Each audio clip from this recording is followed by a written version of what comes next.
श्रीगुरुभ्यो नमः। हरिः ओम्।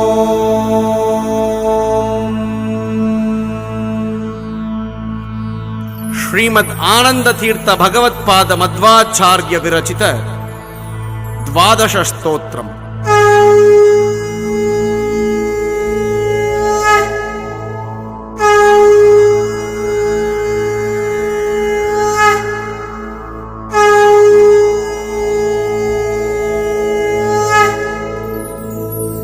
ಅತ ಪ್ರಥಮ ಸ್ತೋತ್ರಂ ವಂದೇ ವಂದ್ಯಂ ಸದಾನಂದಂ ವಾಸುದೇವಂ ನಿರಂಜನಂ ಇಂದಿರಾಪತಿ ಮಾದ್ಯಾದಿ ವರದೇಶ ವರಪ್ರದಂ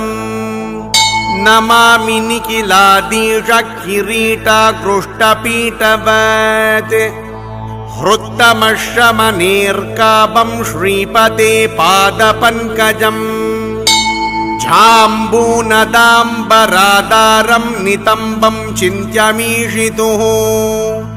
ಸ್ವರ್ಣಮಂಜೀರ ಸಂವೀತಂ ಆರೂಢಂ ಜಗದಂಬಯಾ ಉದರಂ ಚಿಂತ್ಯಮೀಷಸ್ಯ ತನುದ್ವೇಪಿ ಅಖಿಲಂಬರಂ ಬಲಿತ್ರಯಾನ್ಕಿತಂ ನಿತ್ಯಂ ಆರೂಢಂ ಶ್ರಿಯೈಕಯಾ ಸ್ಮರಣೀಯಮುರೋ ವಿಷ್ಣೋ ಇಂದಿರಾವಾಸಮುತ್ತಮೈಃ ಅನಂತಂ ಮಂತಪದಿಪ ಭುಜಯೋರಂತರಂಗತಂ ಶಂಖಚಕ್ರಗದಾ ಪದ್ಮಧರಾಶ್ಚಿಂತ್ಯಾ ಹರೇರ್ಭುಜಾಃ ಪೀನವೃತ್ತಾ ಜಗದ್ರಕ್ಷಾ ಖೇಬಲೋದ್ಯೋಗಿನೋ ನಿಜಂ ಸಂತತಂ ಚಿಂತಯೇತ್ಕಂಠಂ ಭಾಸ್ವತ್ಕೌಸ್ತುಭಭಾಸಕಂ ವೈಕುಂಠಸ್ಯಾಖಿಲಾ ವೇದಾ ಉದ್ಗೀರ್ಯಂತೆ ನಿಶಂ ಯತಃ ಸ್ಮರೇತ ಯಾಮಿನೀನಾಥಃ ಸಹಸ್ರಾಮಿತಕಾಂತಿಮತ್ ಭವತಾ ಪಾಪನೋದ್ಗೀಡ್ಯಂ ಶ್ರೀಪತೆ ಮುಖಪಂಕಜಂ ಪೂರ್ಣಾನನ್ಯ ಸುಖೋದ್ಭಾಸಿಂ ಅಂಧಸ್ಮಿತಮಧೀಷಿತುಃ ಗೋವಿಂದಸ್ಯ ಸದಾ ಚಿಂತ್ಯಂ ನಿತ್ಯಾನಂದಪದಪ್ರದಂ ಸ್ಮರಾಮಿ ಭವಸಂತಾಪಹಾನಿದಾಮೃತಸಾಗರಂ ಪೂರ್ಣಾನಂದಸ್ಯ ರಾಮಸ್ಯ ಸಾನುರಾಗಾವಲೋಕನಂ ಧ್ಯಾಯೇದ್ ಅಜಸ್ರಮೀಶಸ್ಯ ಪದ್ಮಜಾದಿ ಪ್ರತೀಕ್ಷಿತಂ ಬ್ರೂವನ್ ಗಂಪಾರಮೇಷ್ಟ್ಯಾದಿ ಪದಧಾಯಿ ವಿಮುಕ್ತಿದಂ ಸಂತತಂ ಚಿಂತಯೇನಂತಂ ಅಂತಕಾಲೇ ವಿಶೇಷತಃ ನೈವೋದಾಪು ಗೃಣಂತೋಂತಂ ಯದ್ಗುಣಾನಾಂ ಅಜಾದಯಃ ಇತಿ ಶ್ರೀಮದಾನಂದ ತೀರ್ಥ ಭಗವತ್ಪಾದಾಚಾರ್ಯ ವಿರಚಿತಂ ದ್ವಾದಶ ಸ್ತೋತ್ರೇಷು ಪ್ರಥಮ ಸ್ತೋತ್ರಂ ಸಂಪೂರ್ಣಂ.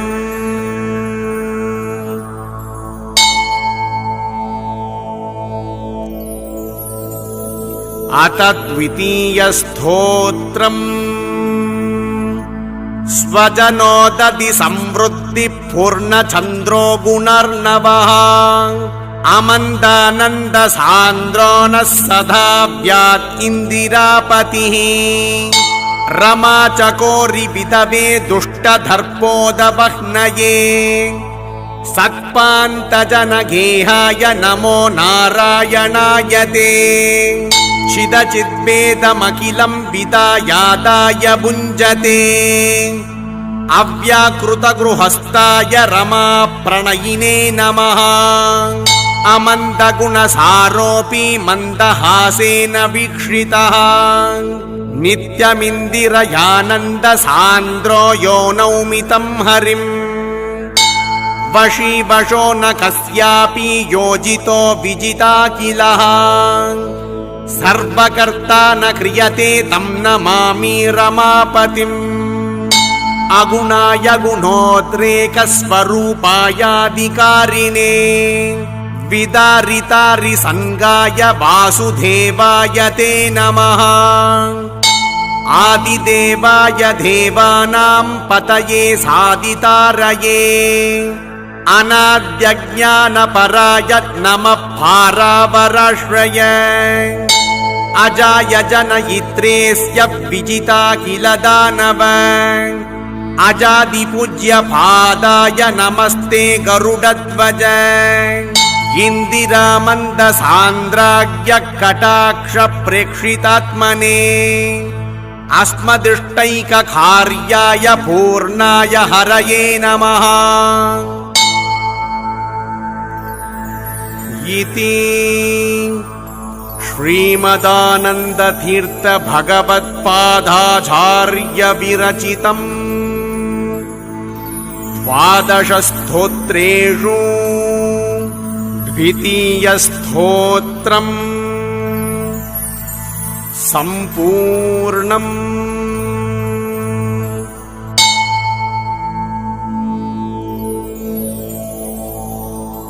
अथ तृतीयस्तोत्रम्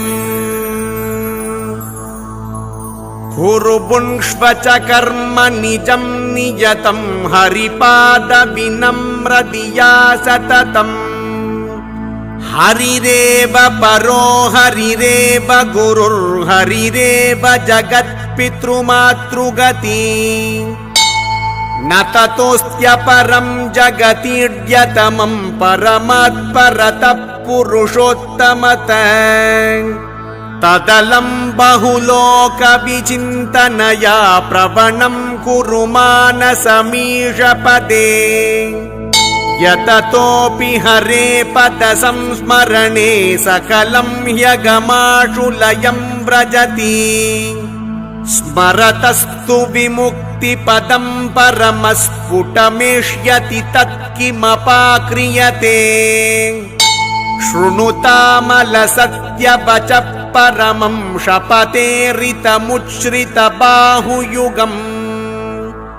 न हरे परमो न हरे सदृशः परमः स तु सर्वचिदात्मगणात्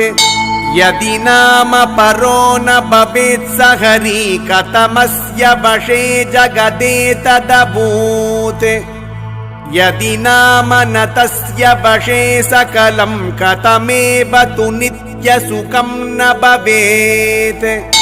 न च कर्म विमामलकालगुणप्रभृतीशमचित्तनु तद्दीयत चिदचित्तनु सर्वमसौ तु हरिर्यमयेदिति वैदिकमस्ति वच व्यवहारविदापि गुरोर्जगतां न तु चित्तगता स हि चोद्य परम् बहवः पुरुषा पुरुषप्रवरो हरिरित्यवदत् स्वयमेव हरि चतुरानन पूर्वविमुक्तगणा हरिमेत्य तु पूर्वदेव सदा नियतोच्च विनीचतयैव निजां स्थितिमापुरिति स्म परं वचनम् आनन्दतीर्थसन्नाम्ना पूर्णप्रज्ञाभिदायुजा कृतं हर्यष्टकं भक्त्या पठत प्रीयते हरिः इति श्रीमदानन्दतीर्थ भगवत्पादाचार्य विरचितम् द्वादशस्तोत्रेषु तृतीयस्तोत्रम् सम्पूर्णम्।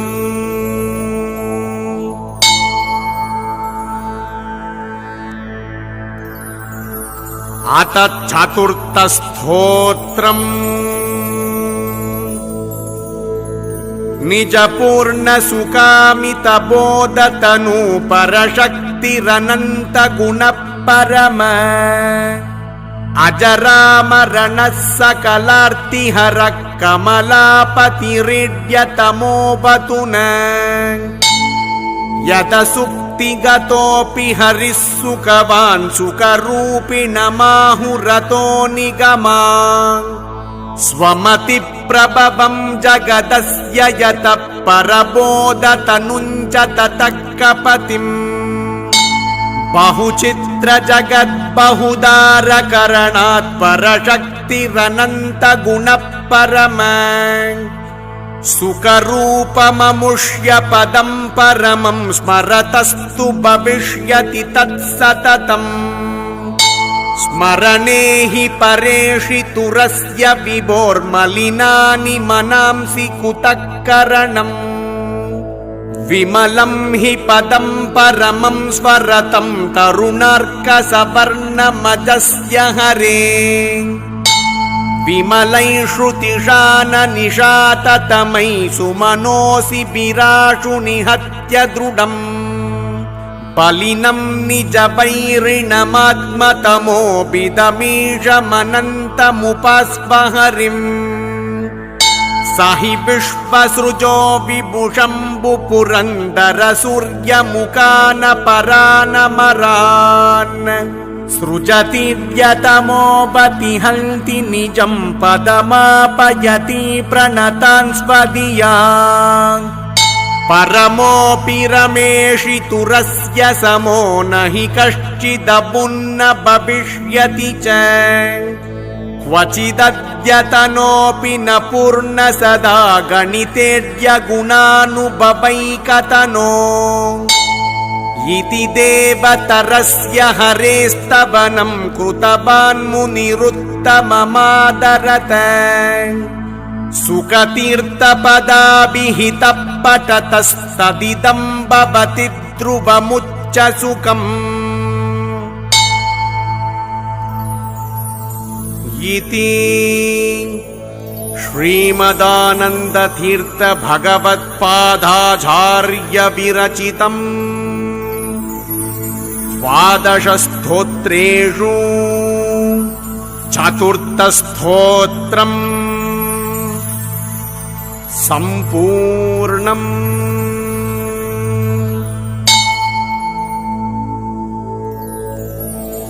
अत पंचमस्तोत्रम् वासुदेवा परिमेय सुदामन् शुद्ध सदोदित सुन्दरीकान्त धराधर धारण वेदुरदर्तः सौद्रुती दीदिति वेद्रुविदातः अधिकबन्धं रन्दय बोधा छिन्दी विधानं बन्धुरमद्दा केशव केशव शासक वन्दे पाशधरार्चित शूरवरेश नारायणामलकारण वन्दे कारण कारण पूर्णवरेण्य माधव माधव साधक वन्दे पादक बोधक शुद्ध समाधे गोविन्द गोविन्द पुरन्दर वन्दे स्कन्द सनन्दन वन्दित पाद विष्णोस्तृ जिष्णो ग्रसिष्णो विवन्दे कृष्णः सुदृष्ण पदिष्णो सुदृष्णो मधुसूदन दानव सादन वन्दे दैवतमोदित वेदित पाद त्रिविक्रम निष्क्रम विक्रम वन्दे सुक्रम संक्रम हुन्कृत वक्त्र वामन वामन वामन वन्दे सामन सीमन सामन सानो श्रीधर श्रीधर शन्दर वन्दे भूधर वार्धर कन्दर दारिन् ऋषिकेश सुकेश परेश विवन्दे शरणेश कलेश बलेश सुकेश पद्मनाभ शुभोद्भव वन्दे संवृत लोक बराबर भूरे दामोदर दूर तरंतर वन्दे धारित पार गपार परस्मात् आनंद सुतीर्थ मुनीन्द्र कृता हरिगीतिरियं परमादरत परलोक विलोकन सूर्य निभा हरिभक्ति विवर्धन शौण्डतमा इति श्रीमदानन्दतीर्थ भगवत्पादाचार्य विरचितम् द्वादशस्तोत्रेषु पञ्चमस्तोत्रम् सम्पूर्णम्।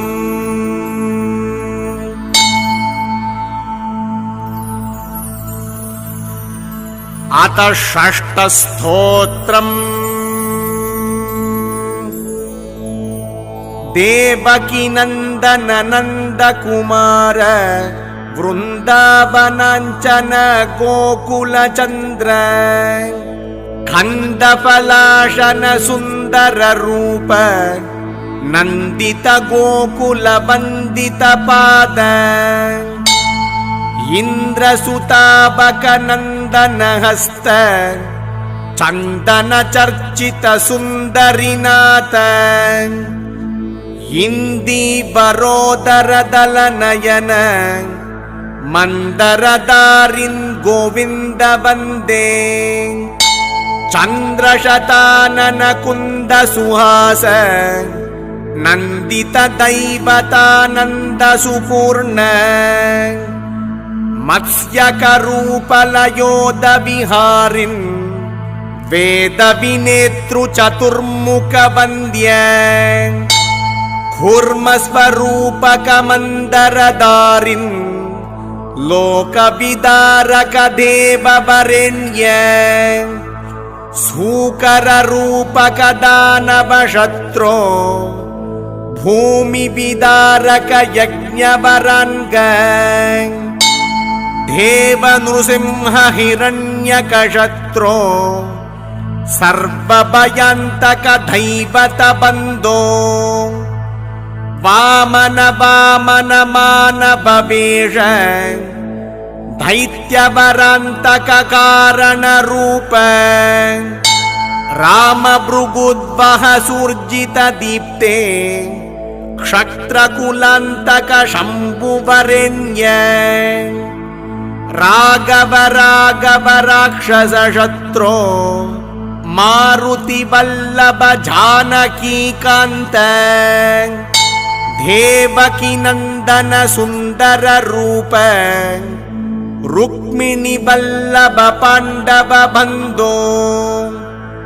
दैत्य विमोहक नित्य सकादे देव सुबोधक बुद्ध स्वरूप दुष्टकुलान्तक कल्कि स्वरूप धर्म विवर्धन मूल युगादे नारायणामल कारण मूर्ते पूर्ण गुणार्णव नित्य सुबोध सुखतीर्थ मुनीन्द्र कृपा हरिगाता पापहरा शुभ नित्य सुकार्त इति श्रीमदानन्दतीर्थ भगवत्पादाचार्य विरचितम् द्वादशस्तोत्रेषु षष्ठस्तोत्रम् सम्पूर्णम्।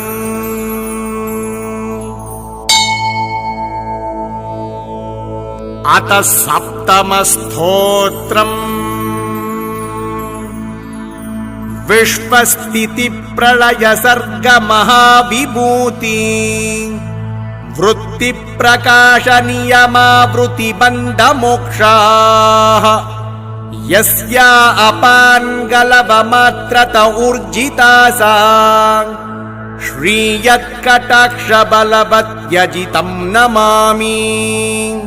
ब्रह्मेश शक्र रवि धर्म शशांक पूर्व गीर्वाण संततिरियं यदपान्घलेशम् आश्रित्य विश्व विजयं विसृजत्यचिन्त्या श्रीयत्कटाक्ष बलवत्यजितं नमामि। धर्मार्थ काम सुमति प्रचयाद्यशेष सन्मङ्गलं विददते यदपान्गलेशम् आश्रित्य तत्प्रणत सत्प्रणताधिपीड्याः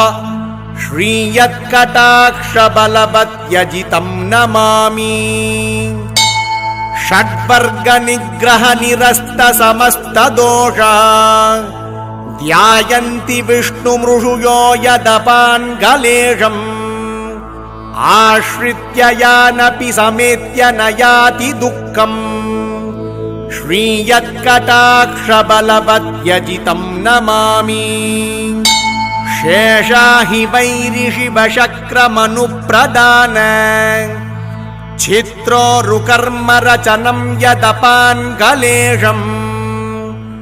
आश्रित्य विश्वमखिलं विददाति दाता श्रीयत्कटाक्षबलवत्यजितं नमामि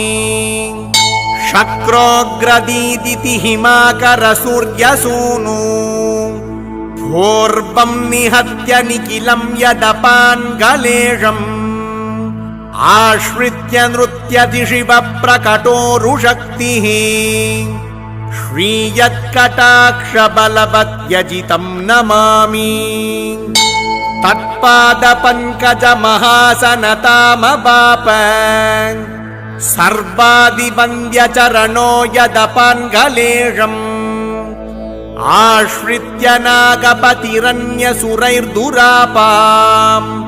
श्रीयत्कटाक्षबलवत्यजितं नमामि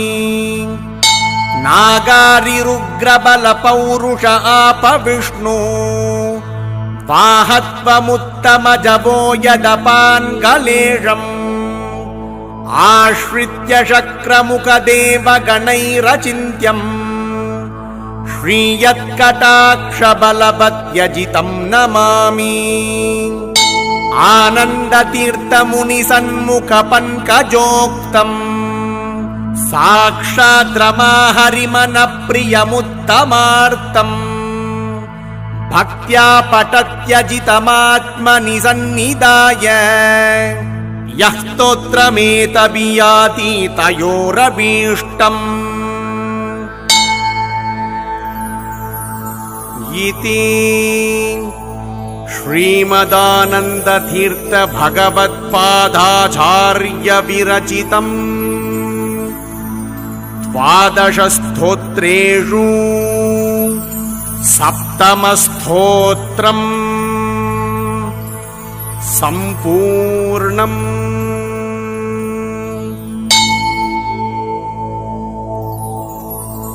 अत अष्टमस्तोत्रम् वन्दिताशेषवन्द्योरुवृन्दारकम् चन्दनाचर्चितोदारपीनांसकम् इन्दिराचञ्चलापान्गनीराजितम् मन्दरोद्दारिवृत्तोद्भुजाभोगिनम् प्रीणयामो वासुदेवम् देवतामण्डलाखण्डमण्डनम् प्रीणयामो वासुदेवम् सृष्टिसंहारलीलाविलासाततम् पुष्टषाड्गुण्यसद्विग्रहोल्लासिनम् दुष्टनिःशेषसंहारकर्मोद्यतम् हृष्टपुष्टानुशिष्टप्रजासंश्रयम्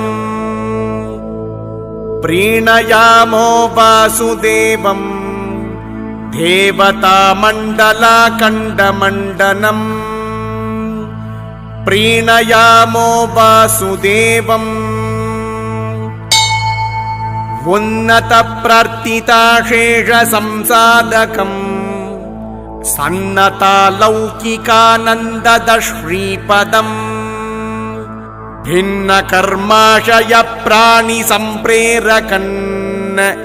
तन्न किन्नेति विद्वत्सु मीमांसितम् प्रीणयामो वासुदेवम्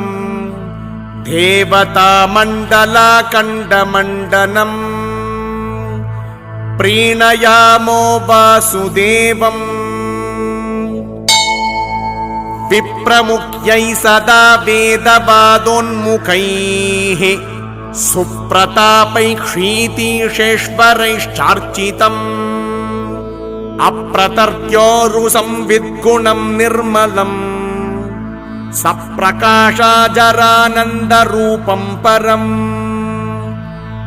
प्रीणयामो वासुदेवम् देवतामण्डलाखण्डमण्डनम् प्रीणयामो वासुदेवम् अत्ययो यस्य केनापि न क्वापि प्रत्यतो यद्गुणेषुत्तमानां परः सत्यसङ्कल्प एको वरुण्यो वशी मत्यनूनै सदा वेदबाधोदितः प्रीणयामो वासुदेवम्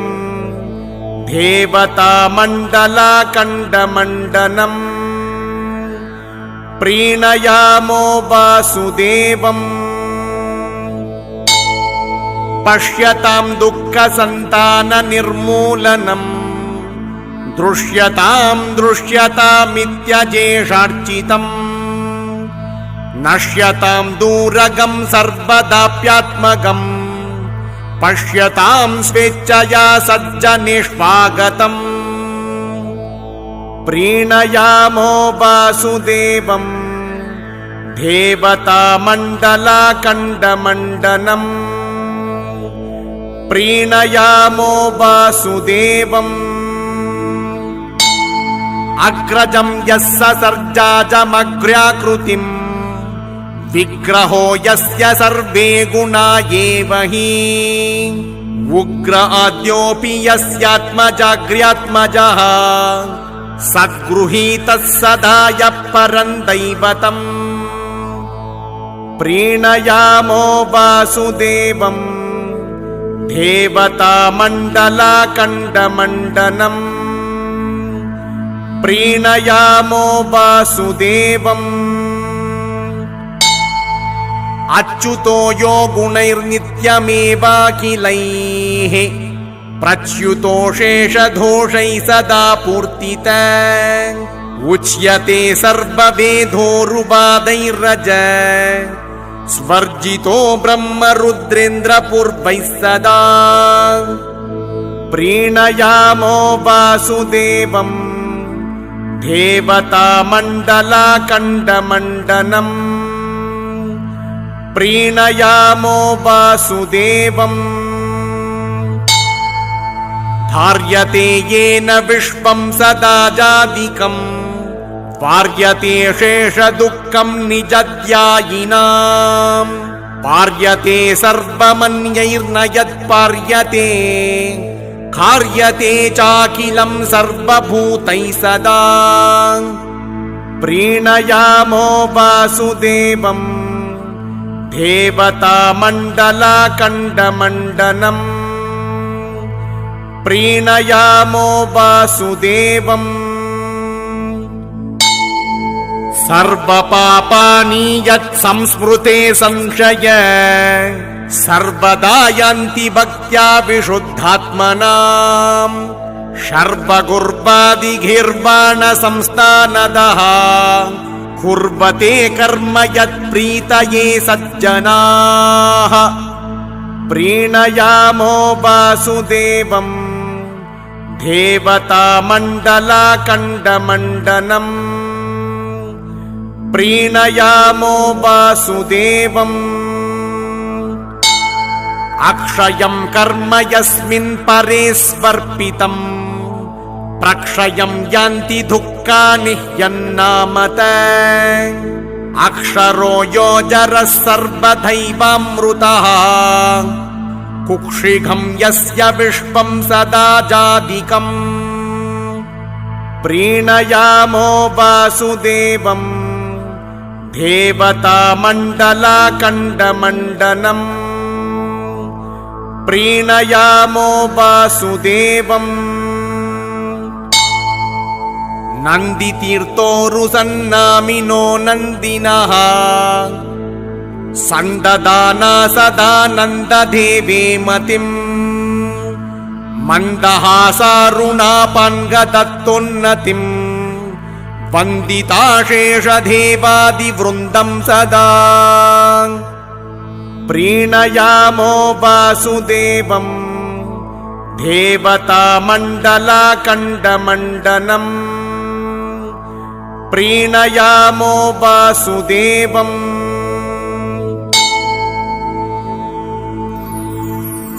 ಇತಿ ಶ್ರೀಮದಾನಂದತೀರ್ಥ ಭಗವತ್ಪಾದಾಚಾರ್ಯ ವಿರಚಿತಂ ದ್ವಾದಶ ಸ್ತೋತ್ರೇಷು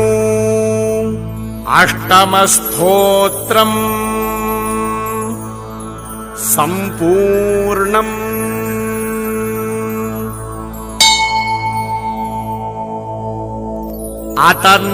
ಅತರ್ನವಮಸ್ತೋತ್ರಂ ಅತಿಮತ ತಮೋ ಗಿರಿಸಮಿತಿ ವಿವೇದನ ಪಿತಾಮಹಭೂತಿದ ಗುಣಗಣ ನಿಲಯ ಶುಭತಮ ಕಥಾಶಯ ಪರಮ ಸದೋದಿತ ಜಗದೇಕ ಕಾರಣ ರಾಮ ರಮಾರಮಣ ವಿಧಿ ಬವ ಮುಖ ಸುರ ಸತತ ಸುವಂದಿತ ರಮಾ ಮನೋವಲ್ಲಭ ಭವ ಮಮ ಶರಣಂ ಶುಭತಮ ಕಥಾಶಯ ಪರಮ ಸದೋದಿತ ಜಗದೇಕ ಕಾರಣ ರಾಮ ರಮಾರಮಣ ಅಗಣಿತ ಗುಣಗಣಮಯ ಶರೀರ ಹೇ ವಿಗತ ಗುಣೇತರ ಭವ ಮಮ ಶರಣಂ ಶುಭತಮ ಕಥಾಶಯ ಪರಮ ಸದೋದಿತ ಜಗದೇಕ ಕಾರಣ ರಾಮ ರಮಾರಮಣ ಅಪರಿಮಿತ ಸುಖ ನಿಧಿ ವಿಮಲ ಸುದೇಹ ಹೇ ವಿಗತ ಸುಖೇತರ ಭವ ಮಮ ಶರಣಂ ಶುಭತಮ ಕಥಾಶಯ ಪರಮ ಸದೋದಿತ ಜಗದೇಕ ಕಾರಣ ರಾಮ ರಮಾರಮಣ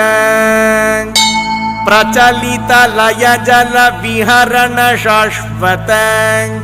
ಸುಖಮಯ ಮೀನ ಹೇ ಭವ ಮಮ ಶರಣಂ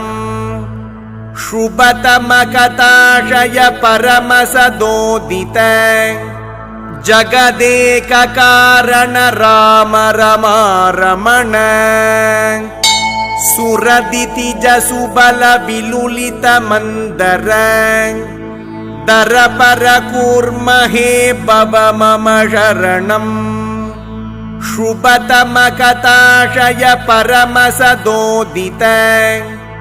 ಜಗದೇಕ ಕಾರಣ ರಾಮ ರಮಾರಮಣ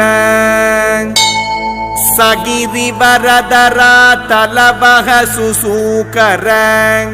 ಪರಮ ವಿಬೋಧ ಹೇ ಭವ ಮಮ ಶರಣಂ ಶುಭತಮ ಕಥಾಶಯ ಪರಮ ಸದೋದಿತ ಜಗದೇಕ ಕಾರಣ ರಾಮ ರಮಾರಮಣ ಅತಿಬಲ ದಿತಿಸುತ ಹೃದಯ ವಿಭೇದನ ಜಯ ನೃಹರೇ ಮಲ ಭವ ಮಮ ಶರಣಂ ಶುಭತಮ ಕಥಾಶಯ ಪರಮ ಸದೋದಿತ ಜಗದೇಕ ಕಾರಣ ರಾಮ ರಮಾರಮಣ ಬಲಿಮುಖ ದಿತಿಸುತ ವಿಜಯ ವಿನಾಶನ ಜಗದವನಾಜಿತ ಭವ ಮಮ ಶರಣಂ ಶುಭತಮ ಕಥಾಶಯ ಪರಮ ಸದೋದಿತ ಜಗದೇಕ ಕಾರಣ ರಾಮ ರಮಾರಮಣ ಅಭಿಜಿತ ಕುನೃಪತಿ ಸಮಿತಿ ವಿಖಂಡನ ರಮಾವರ ವೀರಪ ಭವ ಮಮ ಶರಣಂ ಶುಭತಮ ಕಥಾಶಯ ಪರಮ ಸದೋದಿತ ಜಗದೇಕ ಕಾರಣ ರಾಮ ರಮಾರಮಣ ಕರತರ ನಿಶಿಚರ ದಹನ ಪರಾಮೃತ ರಘುಬರ ಮಾನದ ಬಬ ಮಮ ಶರಣಂ ಶುಭತಮ ಕಥಾಶಯ ಪರಮ ಸದೋದಿತ ಜಗದೇಕ ಕಾರಣ ರಾಮ ರಮಾರಮಣ ಸಲಲಿತ ತನುಬರ ವರದ ಮಹಾಬಲ ಯದುಬರ ಪಾರ್ಥಪ ಬಬ ಮಮ ಶರಣಂ ಶುಭತಮ ಕಥಾಶಯ ಪರಮ ಸದೋದಿತ ಜಗದೇಕ ಕಾರಣ ರಾಮ ರಮಾರಮಣ ದಿತಿಸುತ ವಿಮೋಹನ ವಿಮಲ ವಿಬೋಧನ ಪರಗುಣ ಬುದ್ಧ ಹೇ ಭವ ಮಮ ಶರಣಂ ಶುಭತಮ ಕಥಾಶಯ ಪರಮ ಸದೋದಿತ ಜಗದೇಕ ಕಾರಣ ರಾಮ ರಮಾರಮಣ ಕಲಿಮಲಹುತ ಬಹ ಸುಭಗ ಮಹೋತ್ಸವ ಶರಣದ ಕಲ್ಕೀಶ ಹೇ ಭವ ಮಮ ಶರಣಂ ಶುಭತಮ ಕಥಾಶಯ ಪರಮ ಸದೋದಿತ ಜಗದೇಕ ಕಾರಣ ರಾಮ ರಮಾರಮಣ ಅಖಿಲ ಜನಿ ವಿಲಯ ಪರಸುಖ ಕಾರಣ ಪರಪುರುಷೋತ್ತಮ ಭವ ಮಮ ಶರಣಂ ಶುಭತಮ ಕಥಾಶಯ ಪರಮ ಸದೋದಿತ ಜಗದೇಕ ಕಾರಣ ರಾಮ ರಮಾರಮಣ ಇತಿ ತವನುತಿ ಬರ ಸತತ ರತೇರ್ಭವ ಸುಶರಣ ಮುರು ಸುಖ ತೀರ್ಥ ಮುನಿರ್ಭಗವನ್ ಶುಭತಮ ಕಥಾಶಯ ಪರಮ ಸದೋದಿತ ಜಗದೇಕ ಕಾರಣ ರಾಮ ರಮಾರಮಣ ಇತಿ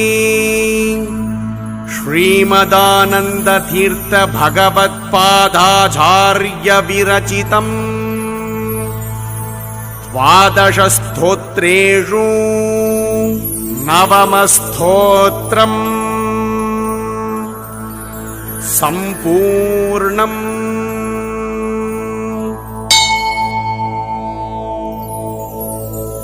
ಅತದ್ಧಶಮ ಸ್ತೋತ್ರಂ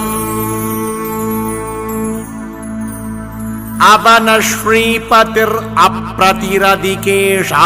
ಭವಾಧೇ ಕರುಣಾಪೂರ್ಣವರ ಪ್ರದಚರಿತಂ ಜ್ಞಾಪಯಮೇತೆ ಸುರವಂದ್ಯಾದಿಪ ಸದ್ವರ ಭರಿತಾ ಶೇಷಗುಣಾಲಂ ಕರುಣಾಪೂರ್ಣವರ ಪ್ರದಚರಿತಂ ಜ್ಞಾಪಯಮೇತೆ ಸಕಲದ್ವಂತ ವಿನಾಶನ ಪರಮಾನಂದ ಸುಧಾಹೋ ಕರುಣಾಪೂರ್ಣವರ ಪ್ರದಚರಿತಂ ಜ್ಞಾಪಯಮೇತೆ ತ್ರಿಜಗತ್ಪೋತ ಸದಾರ್ಚಿತ ಶರಣಾಶಾಪತಿದಾಥೋ ಕರುಣಾಪೂರ್ಣವರ ಪ್ರದಚರಿತಂ ಜ್ಞಾಪಯಮೇತೆ ತ್ರಿಗುಣಾತೀತ ವಿದಾರಕ ಪರಿತೋ ದೇಹಿ ಸುಭಕ್ತಿಂ ಕರುಣಾಪೂರ್ಣವರ ಪ್ರದಚರಿತಂ ಜ್ಞಾಪಯಮೇತೆ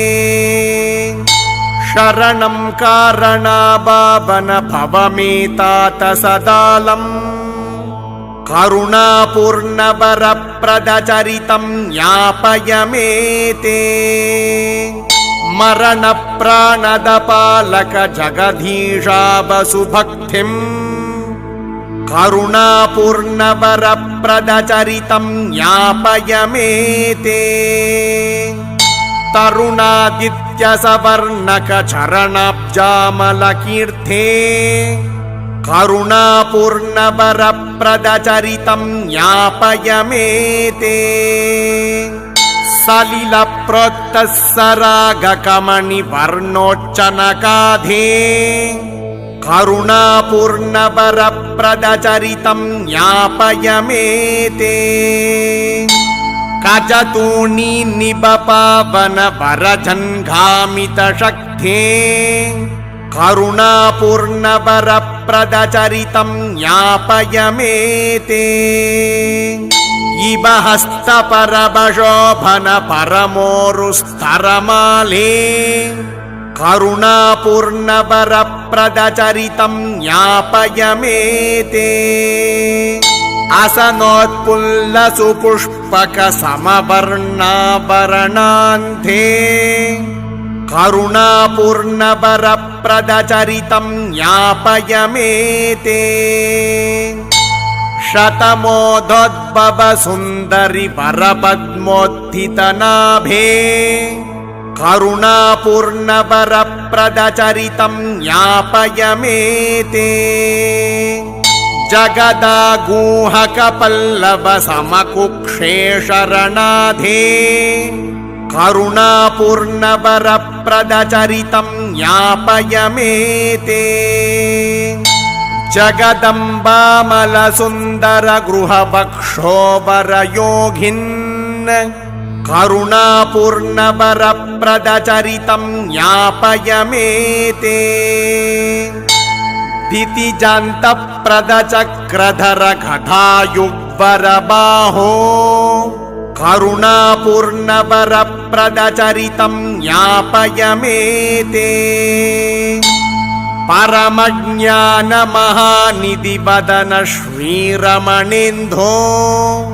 करुणापूर्णवरप्रदचरितं ज्ञापय मे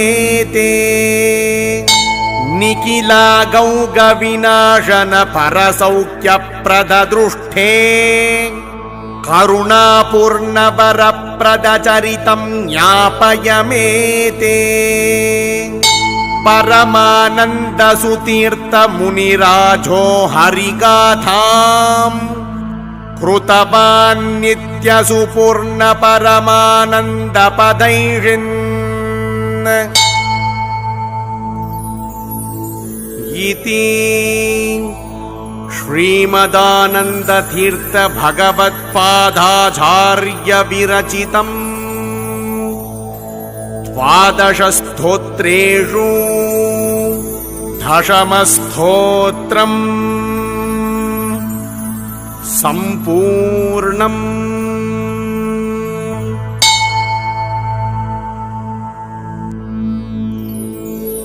अत एकादशस्तोत्रम् उधिर्नमजरं दिव्यम् अमृतस्यन्त्यधीशितुः आनन्दस्य पदं वन्दे ब्रह्मेन्द्राद्यभिवन्दितम् सर्ववेदपदोद्गीतम् इन्दिरातारमुत्तमम् आनन्दस्य पदं वन्दे ब्रह्मेन्द्राद्यभिवन्दितम् सर्वदेवादिदेवस्य विदारितमहत्तमः आनन्दस्य पदं वन्दे ब्रह्मेन्द्राद्यभिवन्दितम् उदारमादरान्नित्यम् अनिन्द्यं सुन्दरीपतेः आनन्दस्य पदं वन्दे ब्रह्मेन्द्राद्यभिवन्दितम् इन्दीवरोदरनिभम् सम्पूर्णं वादिमोहनम् आनन्दस्य पदं वन्दे ब्रह्मेन्द्राद्यभिवन्दितम् धातृसर्वामरैश्वर्य विमुक्त्यादेरहोबरम् आनन्दस्य पदं वन्दे ब्रह्मेन्द्राद्यभिवन्दितम् दूराद्दूरतरं यत्तु तदेवान्तिकमन्तिकात् आनन्दस्य पदं वन्दे ब्रह्मेन्द्राद्यभिवन्दितम् पूर्ण सर्वगुणैकार्णम् अनाद्यन्तं सुरेशितुः आनन्दस्य पदं वन्दे ब्रह्मेन्द्राद्यभिवन्दितम् आनन्दतीर्थमुनिना हरेरानन्दरूपिणः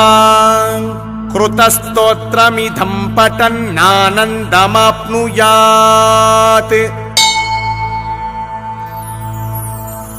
इति श्रीमदानन्दतीर्थ भगवत्पादाचार्य विरचितम् 12 स्तोत्रेषु 11 स्तोत्रम् सम्पूर्णम्।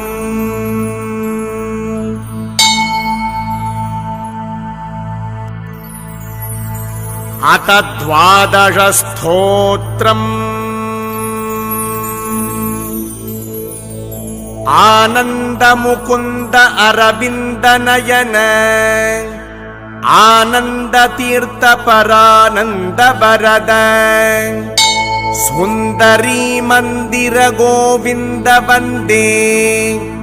आनन्दतीर्थपरानन्दवरद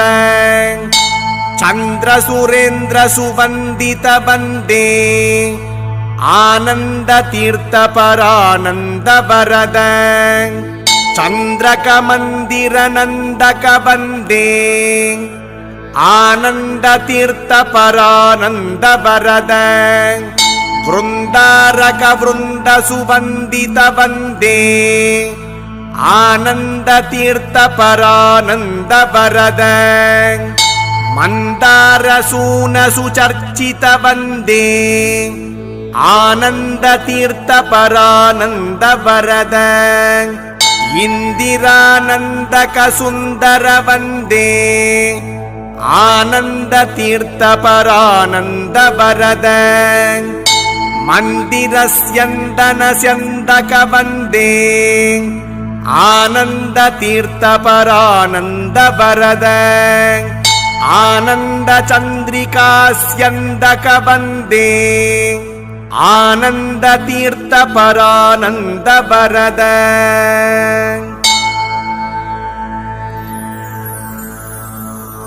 इति श्रीमदानन्दतीर्थ भगवत्पादाचार्य विरचितम् 12 स्तोत्रेषु 12 स्तोत्रम् सम्पूर्णम्। भारतीरमण मुख्य प्राणान्तर्गत श्रीकृष्णार्पणमस्तु।